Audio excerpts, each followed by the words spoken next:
मुअज़्ज़िज़ वालिदैन, असातिज़ा किराम और प्यारे बच्चों, अस्सलाम वालेकुम। सबक पढ़ाने से पहले चंद हदायत बराए असातिज़ा किराम और वालिदैन के लिए। बच्चे को सबक पढ़ाने से पहले इस बात का तयन कर लें कि आया जो सबक आप बच्चे को पढ़ाने जा रहे हैं वो हासिलात ताल्लुम के अन मुताबिक है या नहीं।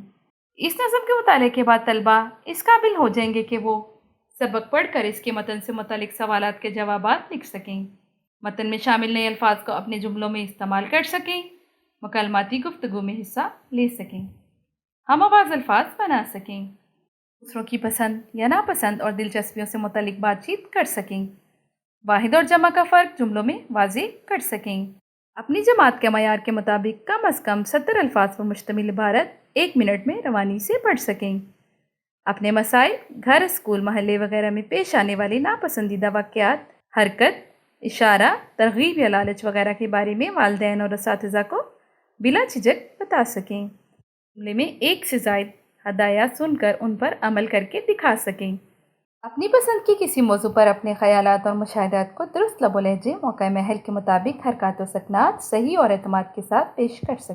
सोचिए और बताएं, ज़्यादा मेल जोल से क्या नुकसान हो सकता है? इल्म हासिल करना क्यों ज़रूरी है? क्या आप जानते हैं अच्छे अखलाक वाले शख्स को सब पसंद करते हैं।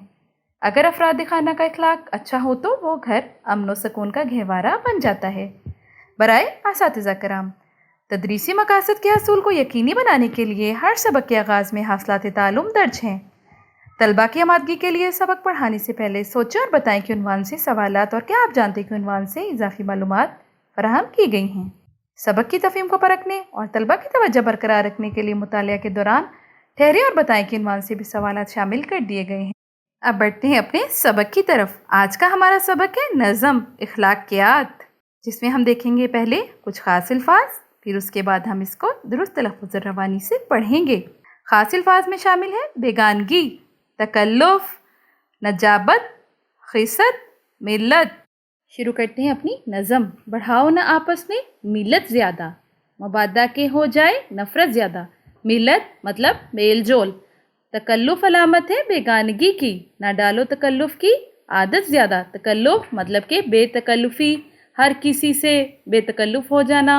तो दोस्तों, पहले आप अपनी इज़्ज़त जो चाहो करें लोग इज़्ज़त ज़्यादा, मतलब कि आप अपनी इज़्ज़त करो, लोगों के सामने अपनी इज़्ज़त को बढ़ाओगे तो लोग तुम लोगों की इज़्ज़त ज़्यादा करेंगे।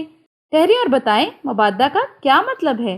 तो मबादा का मतलब है मवाजना करना, यानी कि मुकाबला करना।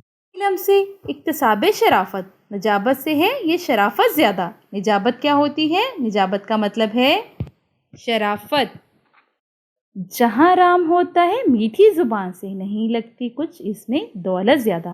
ज़िक्र कम अपनी दादो दहश का, मुबादा के साबित हो खिस्सत ज़्यादा। फरिश्ते से बेहतर है इंसान बनना, मगर इसमें पड़ती है मेहनत ज़्यादा। इस नज़म को लिखा है ख्वाजा अल्ताफ़ हुसैन हाली ने। प्यारे बच्चों, हमने इस नज़म में क्या सीखा? हमने सीखा मीठी ज़ुबान से सब खुश होते हैं, इल्म हमें हर तरह से फ़ायदा पहुँचाता है। जी प्यारे बच्चों, आज की ये नज़म थी इखलाकियात के बारे में। कल हम इसी नज़म की मश्क को करेंगे। उस वक्त तक के लिए मुझे इजाज़त दें। अपना ढेर सारा ख्याल रखिएगा। अल्लाह हाफिज़।